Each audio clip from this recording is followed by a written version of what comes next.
सपने वो नहीं जो हमें सोते वक्त देखते हैं, सपने वो होते हैं जो हमें सोने नहीं देते हैं। हेलो, गुड मॉर्निंग, कैसे हैं आप सब? आई होप आप सब बहुत अच्छे होंगे और मैं भी अच्छी हूँ। आज की सुबह हो गई है, सुबह के बज रहे हैं 4 के समथिंग और मैं अपनी बुक्स लेके यहाँ पर बैठ गई थी स्टडी करने।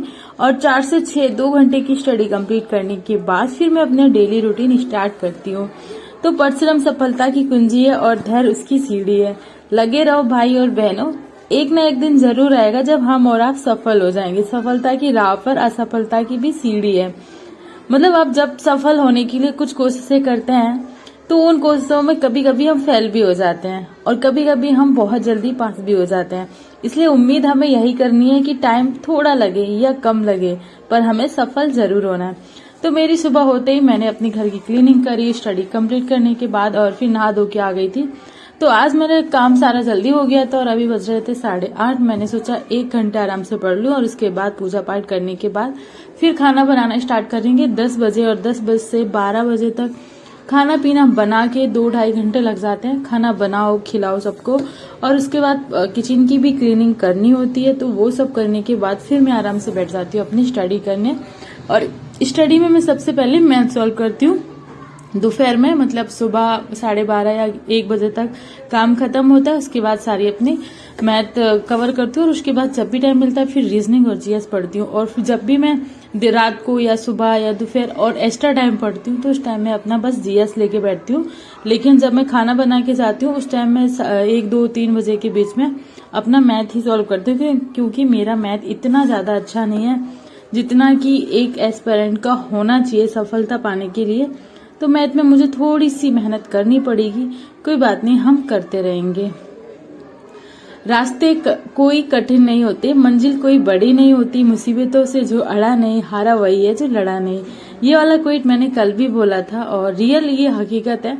मुझे लगता है मैं हिम्मत करती रहूंगी, लड़ती रहूंगी अपने आप से, और एक टाइम जरूर आएगा जब मैं सफल हो जाऊंगी।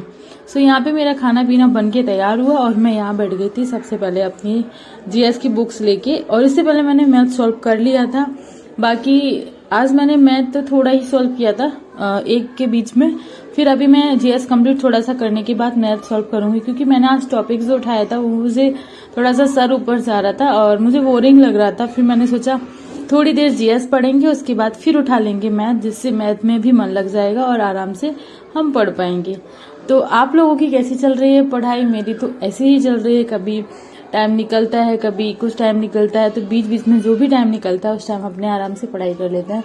तो अगर घंटे के हिसाब से देखा जाए तो काफी पढ़ाई हो रही है, लेकिन अगर देखा जाए कि मैंने कितनी बुक्स कंप्लीट करी है, क्या क्या करा है, तो वो मुझे बहुत कम लग रहा है। ऐसा लग रहा है कि ये वाला टॉपिक भी बाकी है, ये भी टॉपिक बाकी है। जीएस में मैथ का तो कुछ कवर ही नहीं हुआ, ये लग रहा है, ऐसा लग रहा है सब कुछ बाकी है मैथ का। तो साइंस के मतलब काफी ऐसे टॉपिक हैं जो बिल्कुल भी ऐसा लग रहा है कि आज तक मैंने पढ़े ही नहीं है। मतलब मैंने पढ़े हैं, लेकिन उनको जब रिवाइज कर रही हूँ तो रिवीजन में ऐसा ही फील होता है कि मैंने ये कभी नहीं पढ़े हैं, क्योंकि वो बहुत ज्यादा टफ हो जाते हैं। पर कुछ ऐसे टॉपिक्स हैं जो पढ़ने के बाद एकदम से हाईलाइट हो जाते हैं कि हाँ इसका आंसर ये होगा। उसका आंसर देखने से पहले ही पता चलता है कि आगे जैसे हम पढ़ रहे हैं तो आगे पढ़ने में पता चलता है कि हाँ ये मुझे याद है। पर कुछ टॉपिक ऐसे हैं कि मतलब मैंने शायद 2 बार पढ़ भी लिए होंगे, उसके बाद भी ये रियलाइज होता है कि ये मैंने कभी पढ़ा ही नहीं। तो ये सिचुएशन है फिलहाल, और उम्मीद कर रही हूँ कि जो भी रिजल्ट है अच्छा है। पर हाँ, मेहनत अभी और भी करनी है, क्योंकि सच में सफलता के लिए बहुत ज्यादा मेहनत की जरूरत है। आप लोगों को भी बस एक ही चीज सजेस्ट करूंगी कि भले इस बार 1-2 नंबर से रह गए हो, 4 नंबर से 10 नंबर से रह गए हो, अभी भी टाइम है, अभी भी आप बहुत अच्छा स्कोर्स ला सकते हो। अभी भी आपके जो आने वाले एग्जाम है उनमें आप बहुत अच्छा दे सकते हो। अगर टाइम कम बचा है तो बाकी और भी एग्जाम्स आ रहे हैं, अगर उसके लिए अभी से तैयारी करोगे तो सच में सिलेक्शन पक्का है। और सोचोगे कि लास्ट जब एग्जाम आ जाएगा उस टाइम ही तैयारी करेंगे, मतलब काफी लोग महीने 2 महीने पहले ही तैयारी स्टार्ट करते हैं, तो वही लोग रह जाते हैं, क्योंकि कहीं ना कहीं इतने दिन में पढ़ाई होना पॉसिबल ही नहीं है। किसी भी एग्जाम को क्रैक करने के लिए आपको पूरा 1 साल देना होगा, चाहे वो किसी की भी तैयारी हो। अक्सर लोग कहते हैं यूपीपीएससी के लिए 1 साल काफी है, पर मुझे लगता है कि उसके लिए थोड़ा समय और चाहिए होगा, क्योंकि बहुत कुछ उसमें पढ़ना होता है।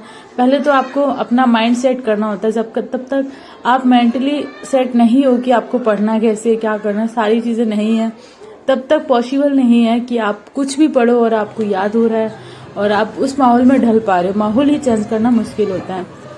तो SSC CGL है, उसके लिए भी आपको प्रॉपर 6 से 7-8 महीने देने पड़ेंगे, उसके बाद अच्छा सिलेक्शन होना क्लियर है। आज के लिए बस इतना ही।